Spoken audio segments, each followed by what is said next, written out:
সালামু আলাইকুম। Financial management BBA third year এবং ফোর্থ ইয়ারের chapter capital budgeting and risk analysis থেকে 1 নম্বর ক্লাসে সকল শিক্ষার্থীদের স্বাগতম।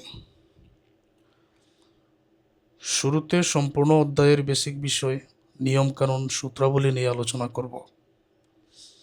এগুলো বোঝানো হয়ে গেলে এই ক্লাসের মধ্যেই গুরুত্বপূর্ণ এই ম্যাথের সমাধানটা হাতে কলমে লিখে বোঝাবো। এই জন্য একটু বেশি সময় লাগতে পারে। এই ম্যাথের মধ্যে দেখো অনেক কিছু বাইর করার জন্য বলা হয়েছে, এই জন্য বেসিকটা জানতে হবে। আচ্ছা, এটা নিয়ে পরে আলোচনা করি।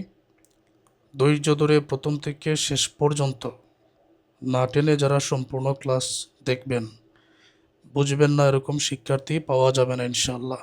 তাহলে মূল আলোচনায় যাচ্ছি, একটু সময় লাগবে। অধ্যায়ের নাম হচ্ছে capital budgeting and risk analysis. একটা হচ্ছে মূলধন বাজেটিং, আরেকটা হচ্ছে ঝুঁকি বিশ্লেষণ।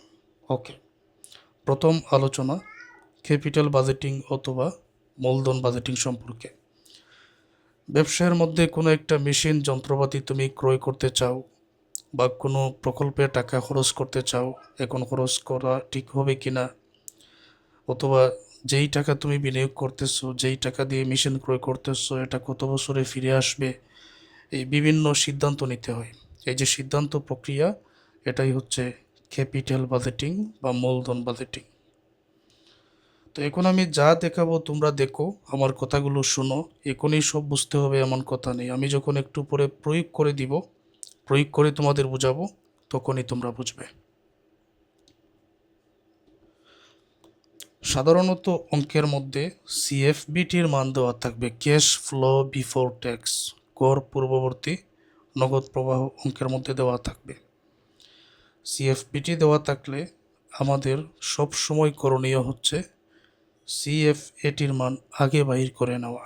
তো বাইর করার নিয়ম কি? যে সিএফবিটি অঙ্কের মধ্যে দেওয়া থাকবে, এটা থেকে ডেপ্রিসিয়েশন বিয়োগ করতে হবে। এখন শুধু দেখো, আমি একটু পরে প্রয়োগ করে বোঝাচ্ছি। ডেপ্রিসিয়েশন বিয়োগ করলে ইবিটি পাওয়া যাবে, আর্নিং বিফোর ট্যাক্স। ইবিটি এর উপরে ট্যাক্সের হার অঙ্কের মধ্যে দেওয়া থাকবে, ট্যাক্সের টাকা বিয়োগ করলে ইএটি পাওয়া যাবে, আর্নিং আফটার ট্যাক্স। ইএটির সাথে পুনরায় এই ডেপ্রিসিয়েশন যোগ করলে আমরা সিএফএটি পেয়ে যাব। তো অঙ্কের মধ্যে ডেপ্রিসিয়েশন সাধারণত দেওয়া থাকে না। ডেপ্রিসিয়েশন অবচয় বাইর করার সূত্র কোস্ট মাইনাস সলভেজ ভ্যালু ভাগ লাইফ। কোস্ট মানে মেশিনের মূল্য বা প্রকল্পে যে ব্যয় হবে সেটা। সলভেজ ভ্যালু, ধরো একটা যন্ত্র ক্রয় করলাম আমি 10,000 টাকার দিয়ে, এটা 5 বছর ব্যবহার করা যাবে। তো 5 বছর পরে যখন এটা অচল হয়ে যাবে, ওই অবস্থায় ওটা কত টাকায় বিক্রি করা যাবে? ওই অবস্থায় ধরে নিলাম 500 টাকায় বিক্রি করা যাবে। এটাই হচ্ছে সলভেজ ভ্যালু বা ভগ্নাবশেষ মূল্য। আর এই যে 5 বছর ব্যবহার করা যাবে, এটাই হচ্ছে লাইফ কিংবা মেয়াদ। অঙ্কের মধ্যে পিবি ফ্যাক্টর বাইর করার প্রয়োজন পড়ে, যেটার সূত্র হচ্ছে 1/1 প্লাস আর হোল 10। সংক্ষেপে এখানে আমি দেখাচ্ছি, যেমন ধরো 10%-এর ফ্যাক্টর এখন বাইর করতে হবে। এই 10% এটা হচ্ছে আর এর মান। এখন এই সূত্রটা যদি আমি লিখি 1/1 প্লাস আর এর মান হচ্ছে 0.10, আর এখানে আছে এন। 1 নম্বর বছরের জন্য এখানে 1 হয়, 2 নম্বর বছরের জন্য 2, 3 নম্বর বছরের জন্য 3, 4 নম্বর বছরের জন্য 4। এইভাবে 1, 2, 3, 4 বসিয়ে এক একটা বছরের ফ্যাক্টর বাইর করতে হয়। আমি একটু পরে দেখাচ্ছি সব কিছু। পিভিপি এর সূত্র A plus NCO minus C ভাগ ডি। পিভিপি এর সূত্র এনসিও ভাগ সিএফইটি। প্রতি বছরে ক্যাশ ফ্লো এর পরিমাণ যদি অসমান হয় তাহলে এই প্রথম সূত্রটা, আর যদি প্রতি বছরে ক্যাশ ফ্লো এর পরিমাণ সমান হয় তাহলে এই সূত্রটা। এভারেজ রেট অফ রিটার্ন বাইর করার সূত্র এভারেজ ইএটি ভাগ average investment into 100। Average EAT বাইর করার জন্য টোটাল ইএটি আমরা অঙ্কের মধ্যে পাবো, এটাকে মেয়াদকাল লাইফ দ্বারা ভাগ করতে হবে। আর এভারেজ ইনভেস্টমেন্ট বাইর করার সূত্র এনসিও ভাগ সলভেজ ভ্যালু ভাগ 2। রিটার্ন অন ইনভেস্টমেন্ট আরওআই এর সূত্র এভারেজ ইএটি ভাগ total investment into 100। IRR internal rate of return বাইর করার সূত্র এ প্লাস সি বা C minus D into B minus A, যেখানে এ হলো লোয়ার ডিসকাউন্ট রেট, এটাও আমরা আজকের ক্লাসে জানবো। বি হচ্ছে higher discount rate. Lower discount rate মানে নিম্নবাট্টার হার, আর হাইয়ার ডিসকাউন্ট রেট মানে উচ্চবাট্টার হার। সি দ্বারা বোঝায় এনপিবি অফ এলটিআর মানে লোয়ার ডিসকাউন্ট রেটের NPV, net present value. D দ্বারা বোঝায় NPV of STR, lower discount রেটের হাইয়ার ডিসকাউন্ট রেটের এনপিবি। এনপিবি এখানে দেখো পিআই প্রফিটেবিলিটি ইন্ডেক্স বাইর করার সূত্র টোটাল প্রেজেন্ট ভ্যালু কি এনসিও নিট ক্যাশ আউটলে দ্বারা ভাগ করে 100 দ্বারা গুণ। মেশিনের যে মূল্য এটা কি এনসিও বলা যেতে পারে, কোস্টও বলা যেতে পারে। নেট প্রেজেন্ট ভ্যালু বাইর করার একটা সহজ সূত্র হচ্ছে টোটাল প্রেজেন্ট ভ্যালু থেকে এনসিও বিয়োগ। তো অঙ্কের প্রয়োজনে নেট প্রেজেন্ট ভ্যালু বাইর করার আরেকটা সূত্র হচ্ছে এটা, দেখে নিও, এটা আমি অঙ্কের মধ্যে লিখে বোঝাবো। রিস্ক অ্যানালাইসিসের এই যে প্রয়োজনীয় সূত্র, তারপর এনসিএফ আর প্রবাবিলিটি দেওয়া থাকলে এই যে প্রয়োজনীয় সূত্র আমি এখানে লিখে রেখেছি। তো একটু কষ্ট করে হলেও সূত্রগুলো তোমাদের মুখস্থ করতে হবে, মনে রাখতে হবে। আর এই সূত্র এখন মুখস্থ করার প্রয়োজন নয়, আগে আমার ক্লাসগুলো শেষ করো, তারপরে মুখস্থ করো। আগে প্রয়োগটা দেখাই তোমাদের। এই প্রয়োজনীয় সূত্র তোমরা দেখে নাও, ধারাবাহিক ক্লাসে আমি আলোচনা করব ইনশাআল্লাহ। এখন একটা ম্যাথের সমাধান, আগে প্রশ্নটা পড়ে নেই। Jamuna limited is considering a proposal to install a new machine. তো যমুনা লিমিটেড চিন্তা ভাবনা করতেছে একটা প্রস্তাব নিয়ে যে একটা নতুন মেশিন সংস্থাপন করবে। দি প্রজেক্ট উইল কোস্ট টাকা 1 লক্ষ and it's expected life is 5 years. এই প্রজেক্টে কোস্ট বা ব্যয় হবে 1 লক্ষ টাকা, আর এটার মেয়াদকাল 5 ইয়ার্স, এটা 5 বছর চালানো যাবে মেশিনটা। The estimated cash inflows before tax, CFPT এর পরিমাণ, দি প্রজেক্ট আর এস ফলোস, নিচে দেওয়া হয়েছে। এই প্রকল্পের CFPT এর পরিমাণ নিচে দেওয়া হয়েছে। তখন ইয়ার দেওয়া হয়েছে আর CFPT cash flow before tax দেওয়া হয়েছে। 1 নম্বর বছরে CFPT 25,000, 2 নম্বর বছরে 30,000, 3 নম্বর বছরে 35,000, 4 নম্বর বছরে 40, 5 নম্বর বছরে 45,000। The tax rate of the company is 50%. 50%. কোম্পানির ট্যাক্স রেটের হার 50% and charge depreciation on straight line basis. সরলরৈখিক পদ্ধতিতে এটার অবচয় হয়। বাইর করতে হবে PBP, payback period, ARR, average rate of return, ROI, return on investment, PBR, payback reciprocal, এনপিবি at 10% discount rate, profitability index at 10% discount rate, net profitability index, NPI এর মান, IRR, internal rate of return, অনেক কিছু একটা ম্যাথের মধ্যে। তো সব কিছু দেখিয়ে দিলে যে কোনো ম্যাথের সমাধান এই নিয়মের তোমরা পারবে। এই অধ্যায়ে বিভিন্ন নিয়মের ম্যাথ আছে, তো ধারাবাহিক ক্লাসে এক এক করে প্রতিটা নিয়ম তোমাদের দেখিয়ে দিব। ওকে, অঙ্কের নিয়ম ছিল যদি প্রশ্নে সিএফ বিটি দেওয়া থাকে তখন এই নিয়মে সিএফইটি পর্যন্ত যেতে হবে। আমি এখন যা করব, সিএফপিটি থেকে ডেপ্রিসিয়েশন এটা বিয়োগ করে ইবিটি বাইর করব, ইবিটি থেকে ট্যাক্স রেট বিয়োগ করে ইএটি বাইর করব, ইএটি এর সাথে পুনরায় ডেপ্রিসিয়েশন যোগ করে সিএফইটি বাইর করব।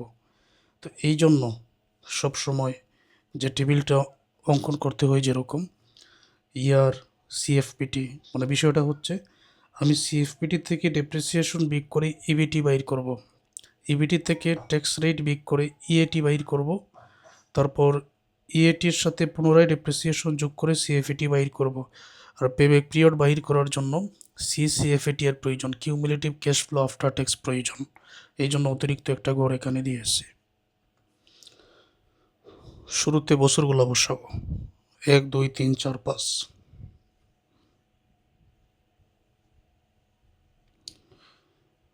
1, 2, 3, 4, 5। এখন সিএফপিটি বসাতে হবে। সিএফপিটি এখানে আছে, এই যে প্রথম বছরে 25,000, 2 নম্বর বছরে 30,000, পরে 35, 40, 45, 25, 30, 35, 40, 45। এই সিএফবিটি এখানে বসিয়ে দিচ্ছে। 25,000, 30,000, ক্লাসটা একেবারে ফুল স্ক্রিন করে দেখো। পরে 35,000, 40,000, 45,000 অবচয় বিক করতে হবে। তো অবচয় বাইর করার সূত্র হচ্ছে কোস্ট মাইনাস সলভেন্স ভ্যালু ভাগ লাইফ। কোস্টের আরও একটা নাম হতে পারে এনসিও। বর্তমান অঙ্কের মধ্যে এই যে দেখো, দি প্রজেক্ট উইল কোস্ট টাকা 1 লক্ষ, এখানে সলভেন্স ভ্যালু আলাদা করে দেওয়া নাই, তাহলে সলভেন্স ভ্যালু হবে 0, আর কোস্ট আছে 1 লক্ষ, লাইফ হচ্ছে 5 ইয়ার্স। এখন অবচয়ের এই সূত্রে কোস্ট হচ্ছে 1 লক্ষ, সলভেন্স ভ্যালু 0, লাইফ হচ্ছে 5 ইয়ার্স, 1 লক্ষকে 5 দ্বারা ভাগ করলে 20,000 হবে। তো 20,000 অবচয়, এটা প্রতি করে 20,000 করে বসিয়ে দিতে হবে, প্রতি করে 20,000 করে বসিয়ে দিচ্ছে।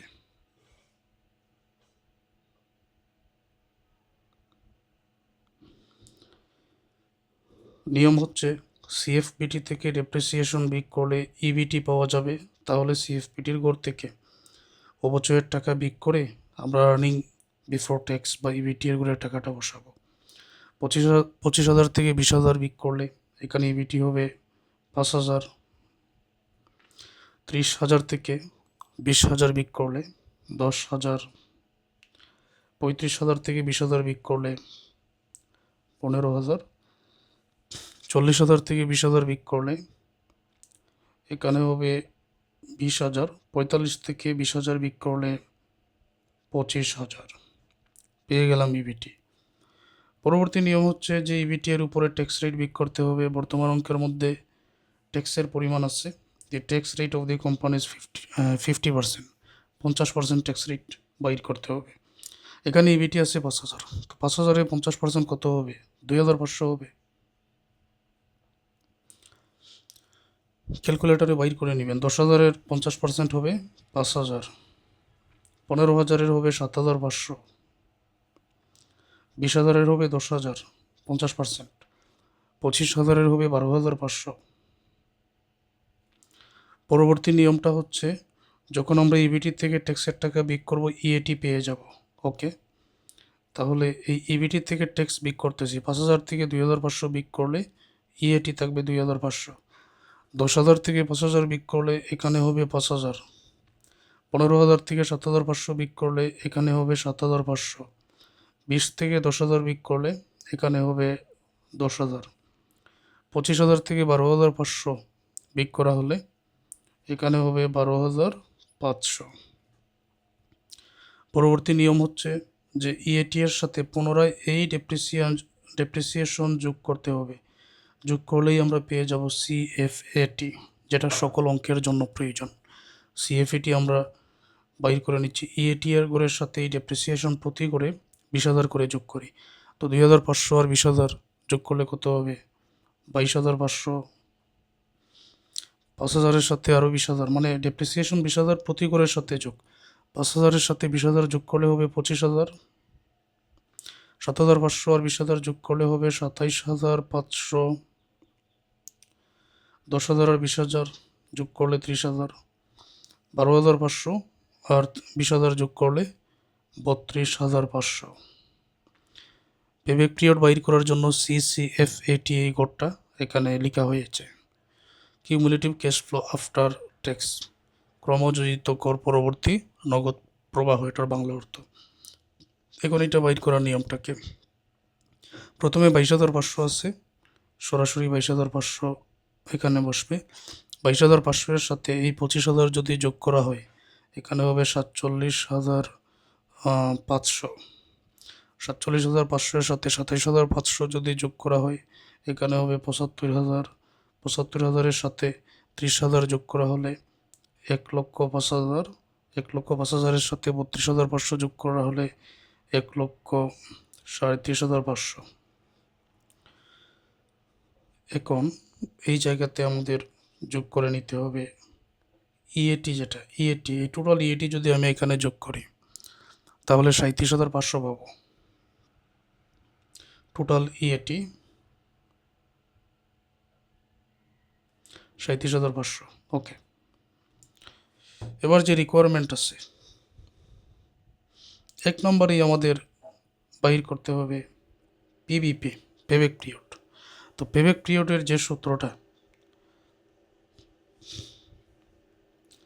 প্রতি বছরে যদি ক্যাশ ফ্লো অসমান হয় তখন এই সূত্র সমান হলে এটা বর্তমান বছরে অসমান, বর্তমান অঙ্কের মধ্যে, তাহলে এই সূত্রটাই প্রয়োগ করে আমরা ম্যাথের সমাধানটা করতেছি। সূত্রটা লিখে নিতেছি। পিবিপি এর সূত্র হচ্ছে এ প্লাস এনসিও মাইনাস সি ভাগ ডি। এখন এ, এনসিও, সি, ডি এগুলোর মান কি? এনসিও হচ্ছে বর্তমান অঙ্কের মধ্যে যে কোস্ট আছে, এই 1 লক্ষ টাকা যেটা, এটাই হচ্ছে এনসিও। তাহলে এনসিও এর মান আমরা 1 লক্ষ পেয়েছি। এখন এনসিও এর উপরে ভিত্তি করে সরাসরি যেতে হবে সিসিএফএটি এর গড়ে, অর্থাৎ এই 1 লক্ষ কত বছরে আসে? প্রথম বছরে টোটাল আয়ের পরিমাণ দাঁড়ায় 22,500, 2 নম্বর বছরে 47,500, মানে 2 নম্বর বছরের আয় হলো এটা, কিন্তু আগেরটার সাথে যোগ করে অলরেডি 47,500 এসে গেছে। 3 নম্বর বছরে 75,000, 4 নম্বর বছরে 1 লক্ষ 5, 5 নম্বর বছরে 1 লক্ষ 37,500। আমি যে এখন পিবিপি নির্ণয় করব, আমি মূলত নির্ণয় করব যে টাকা আমি বিনিয়োগ করেছি এই টাকা কত বছরে আসবে। আমি বিনিয়োগ করেছি 1 লক্ষ, তো 1 লক্ষ দেখা যাচ্ছে এখানে 1,05,000 4 নম্বর বছরে, কিন্তু 1,05,000 এটা তো 1 লক্ষ থেকে বেশি, বেশিটায় যাওয়া যাবে না।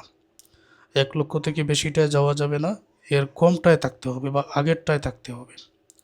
আমি যদি এখন 1,05,000-এ চলে আসি তাহলে বেশি হয়ে গেল, তাহলে কমটায় থাকতে হবে। কম কি আছে? 75,000। এই কম যেটা আছে এটাই হলো সি এর মান। এই 75,000 এটাই হচ্ছে সি এর মান। 75,000-এর সোজা যে বছর থাকবে এটা হবে এর মান সব সময়। 75,000-এর সোজা গিয়ে সিএফিটির গড়ে 1 গড় নিচে নেমে যাও। আবারও বোঝাচ্ছি, এই তো 75,000 এটা সির মান, এটা হলো সিএফিটির গড়। তো এটা সোজা আসো, সিএফিটির গড়ে এসে 1 গড় নিচে নেমে যাও, এটা হলো ডি এর মান। বোঝাতে পারছি? 75,000-এর সোজা বছর হচ্ছে এর মান, আর 1 গড় সিএফিটি নিচে নেমে গেলে এটা হলো ডির মান 30,000। ক্লিয়ার? ওই মানগুলোই এখন আমি এই জায়গাতে বসিয়ে দিচ্ছি।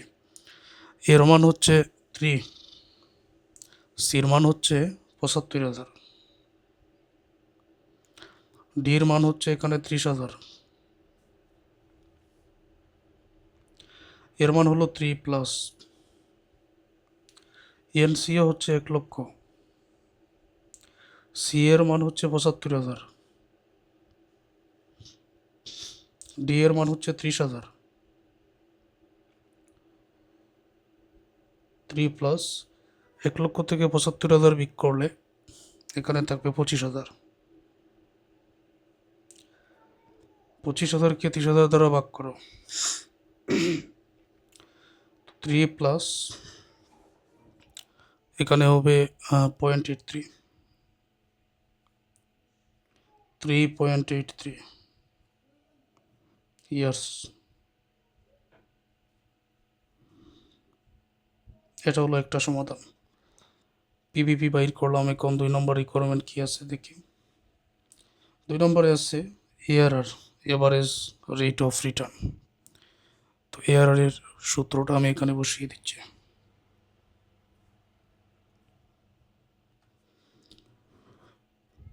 এআরআর এর সূত্র হচ্ছে average rate of return, average EAT ভাগ average investment into 100। Average EAT total ইএটিকে বছর দ্বারা ভাগ, আর এভারেজ ইনভেস্টমেন্ট এনসিও আর সলভেজ ভ্যালু দুইটা যোগ করে 2 দ্বারা ভাগ। 2 এটা সূত্রের টোটাল ইএটি আমি পাবো, এই যে ইএটি বাইর করেছিলাম এই 37,500 টোটাল, এইটাই মানগুলো যদি এখানে বসিয়ে দেই, টোটাল ইএটি ছিল 37,500, তাই না? বছর 5টা, তখন উত্তরে আসবে 7,500। এনসিও হচ্ছে এখানে 1 লক্ষ, সলভেজ ভ্যালু 0 ভাগ 2, উত্তরে আসবে 50,000। এভারেজ ইএটি আমরা এখানে বসাবো 7,500, সূত্রগুলো মনে রেখো। এভারেজ ইনভেস্টমেন্ট আছে 50,000, 7,500-কে 50,000 দ্বারা ভাগ করে 100 দ্বারা গুণ করে উত্তরে আসবে 15%। 2 নম্বর রিকোয়ারমেন্ট হয়ে গেছে। 3 নম্বরে ROI, রিটার্ন অন ইনভেস্টমেন্ট, সূত্রটা আগে লিখে নিতেছি। ROI এর সূত্র এভারেজ EAT বা অরিজিনাল ইনভেস্টমেন্ট ইন্টু 100। তো এভারেজ EAT একটু আগে আমরা বাইর করেছি, এই যে এখানে 7,500। তো ওই 7,500 এখানে বসিয়ে দিচ্ছে। অরিজিনাল ইনভেস্টমেন্ট বর্তমান অঙ্কের মধ্যে কোস্ট আছে বা NCO আছে 1 লক্ষ টাকা ইন্টু 100। 7,500কে 1 লক্ষ দ্বারা ভাগ করে 100 দ্বারা গুণ করো, 7.5%। এটাই উত্তর।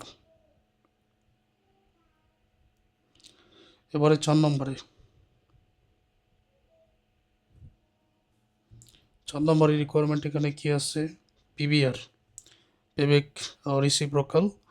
তো PBR এর সূত্রটা হচ্ছে, এটা লিখে নিতেছি, তোমরা মনে রেখো, 1/PBP, পেব্যাক পিরিয়ড, ইন্টু 100। এখন পেব্যাক পিরিয়ড কোথায় পাবো?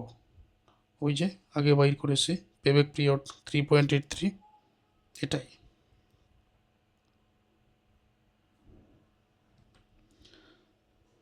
$3.83, 1/PBP হচ্ছে 3.83 ইন্টু 100।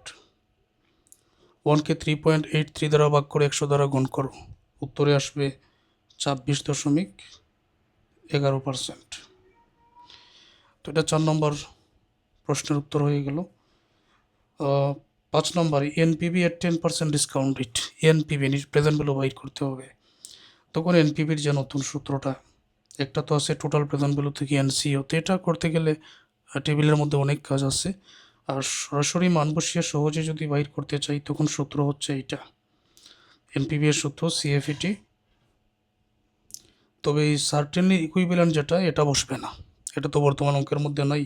CFET 1 ইন্টু 1 প্লাস আর হোল 10, CFET 2 1 প্লাস আর বা KE এটাকে বলা যেতে পারে, আর অথবা KE।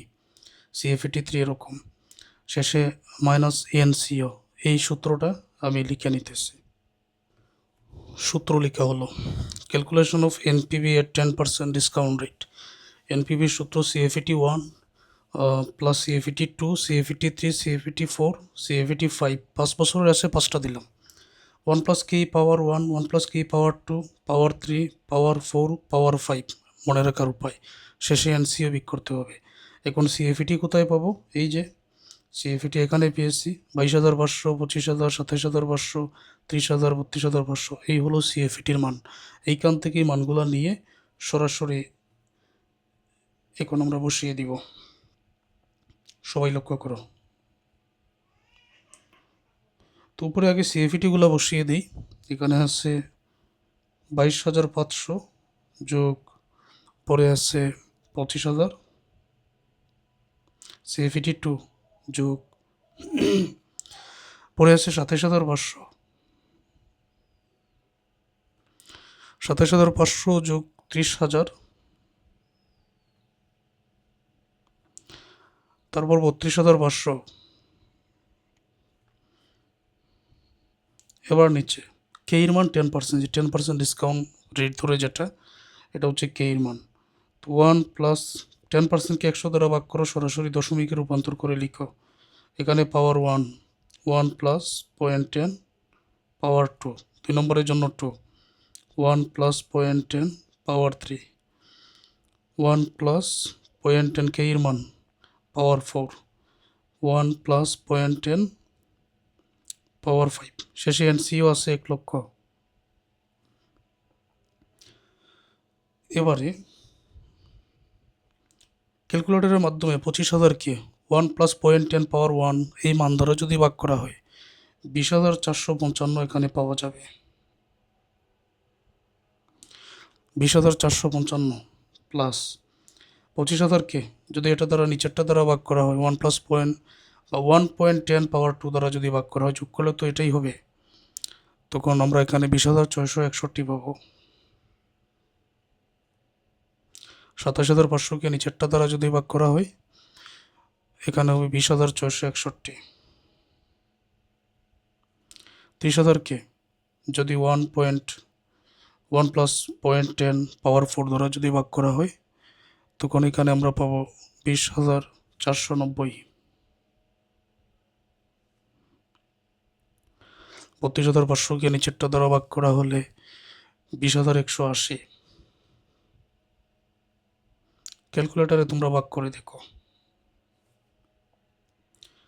টোটাল এই সবগুলো টাকা যদি যোগ করা হয় পাওয়া যাবে 1,02,447 মাইনাস এখানে আছে 1,02,447 থেকে 1,00,000 বিক করলে 2,447, এটা হচ্ছে 10% ডিসকাউন্ট রেটের এনপিভি।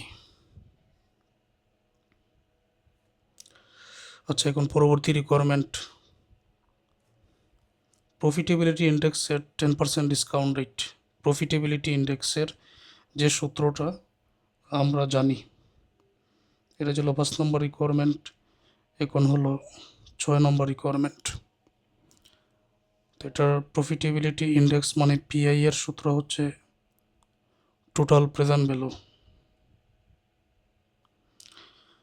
তারপর এনসিও। টোটাল প্রেজেন্ট ভ্যালু আমরা এই টোটাল প্রেজেন্ট ভ্যালু কোথায় পাবো? এই যে দেখো, টোটাল হবে এটা।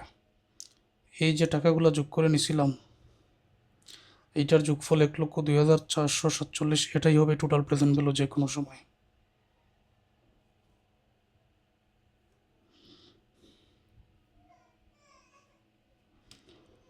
এক লক্ষ 2,447 এনসিও আছে 1,00,000।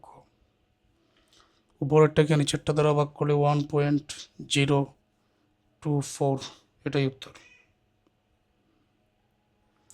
6 নম্বর পরবর্তী রিকোয়ারমেন্ট, 7 নম্বরে নিট প্রফিটেবিলিটি ইন্ডেক্স, এনপিআই এর সূত্রটা। তো এনপিআই এর সূত্রটা হচ্ছে, সূত্রটা এখানে লিখে নিতেছি।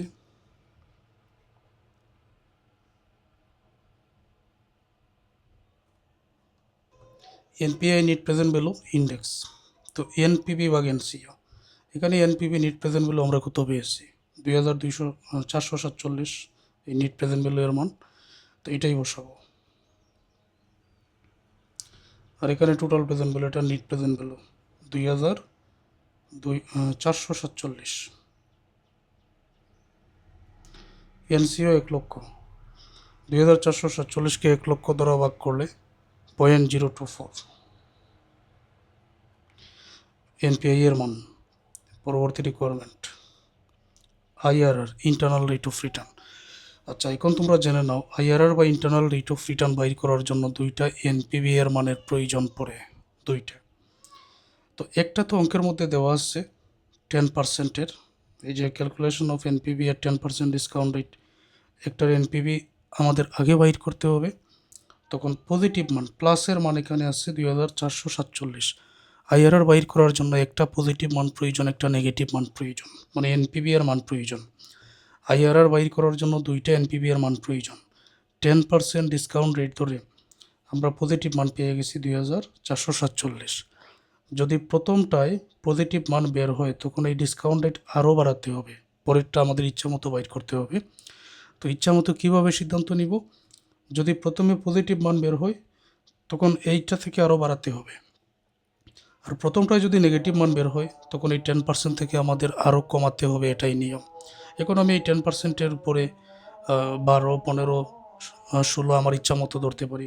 মানে পজিটিভ হলে আমি আরও বাড়াবো, প্রথমটা নেগেটিভ হলে আমি আরও কমাবো। তো আসে 10, আমি আরও বাড়াবো, 12 ধরে নিব। বইয়ের মধ্যে 12ই ধরে নেওয়া হয়েছে। তো একই রকম এই সূত্রটা প্রয়োগ করেই আমাদের ম্যাথের সমাধানটা করতে হবে। একই সূত্র আমাদের প্রয়োগ করতে হবে। তো 8 নম্বরে আইআরআর বাইর করার জন্য একটা এনপিভি তো পজিটিভ আগে পেয়ে গেছি, এখন এটা 10% থেকে 12% বৃদ্ধি করে সূত্রটা একই। এই যে কে এর জায়গায় শুধুমাত্র 0.12 হবে, কে এর জায়গায় 0.12, আর সবই ঠিক থাকবে। এই সিএভিটিগুলো প্রতি বছরের উপরে যেরকম আছে ঠিক থাকবে, এনসিওর মানও ঠিক থাকবে। আমরা যদি একটা একটা করে ক্যালকুলেটারে উত্তর বাইর করি তখন এরকম উত্তর চলে আসবে এক একটার। তো টোটালি যোগ করলে এখানে হবে 97,100 মাইনাস এটা থেকে বিগ করতে হবে 1,97,100, এটা প্লাসের 1,00,000 মাইনাসের, তখনই দেখা যাচ্ছে এখানে যে মাইনাসের 2900 নেগেটিভ মান চলে আসলো। আমার একটা পজিটিভ এনপিভি দরকার, একটা নেগেটিভ এনপিভি দরকার। এখন আইআরআর এর সূত্র এ প্লাস সি ভাগ সি মাইনাস টি ইন্টু বি মাইনাস এ, এটা হলো সূত্র। তখন এ দ্বারা বোঝায় এখানে লোয়ার ডিসকাউন্ট রেট। বর্তমান অঙ্কের মধ্যে ডিসকাউন্ট রেট একটা হচ্ছে 10, একটা হচ্ছে 12, তাহলে লোয়ার কোনটা, নিম্নবারটা কোনটা? নিশ্চয়ই 10। তো এর মান হচ্ছে এখানে 10%। পরে বি এর মান, উচ্চবারটার হার যেটা হাইয়ার ডিসকাউন্ট রেট, এটা হচ্ছে 12%। আর সি হচ্ছে লোয়ার ডিসকাউন্ট রেটের এনপিভি, অর্থাৎ 10%-এর এনপিভি। এখানে আমরা কত বাইর করেছি যে এনপিভি 2,447, আর ডি হচ্ছে হাইয়ার ডিসকাউন্ট রেটের এনপিভি 12%-এর 2900। তো সির মান হচ্ছে প্লাসের 2,447, ডি এর মান হচ্ছে মাইনাসের 2900। এ হচ্ছে নিম্নবাট্টার হার, বি হচ্ছে উচ্চবাট্টার হার, সি হচ্ছে নিম্নবাট্টার হারের এনপিভি, ডি হচ্ছে উচ্চবাট্টার হারের এনপিভি। শেষ। এবার মানগুলো বসাও। এর মান 10%, সি এর মান এখানে 2,447, নিচেও সি এর মান 2,447 মাইনাস ডি এর মান মাইনাসের 2900 বসাতে হবে, ইন্টু বি এর মান হলো 12%,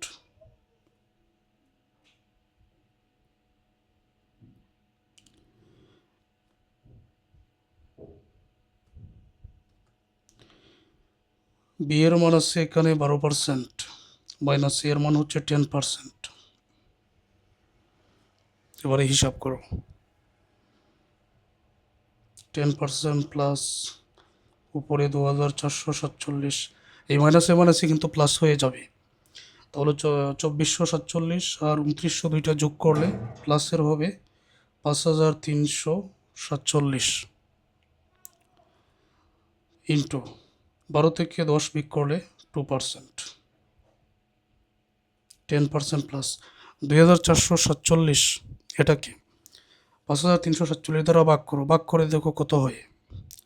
ভাগ করে এখানে পাওয়া যাবে 0.46 ইন্টু 2%। 2,447-কে 5,347 দ্বারা ভাগ করলে 0.46, আলাদা করে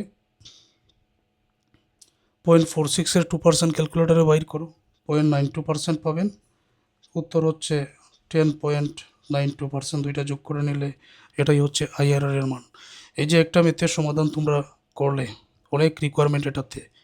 এখন পরবর্তী যত অঙ্ক আছে এগুলো বুঝতে আরও সহজ হবে। তবে ধারাবাহিক ক্লাসগুলো দেখো, না টেনে দেখো। ধন্যবাদ সবাইকে।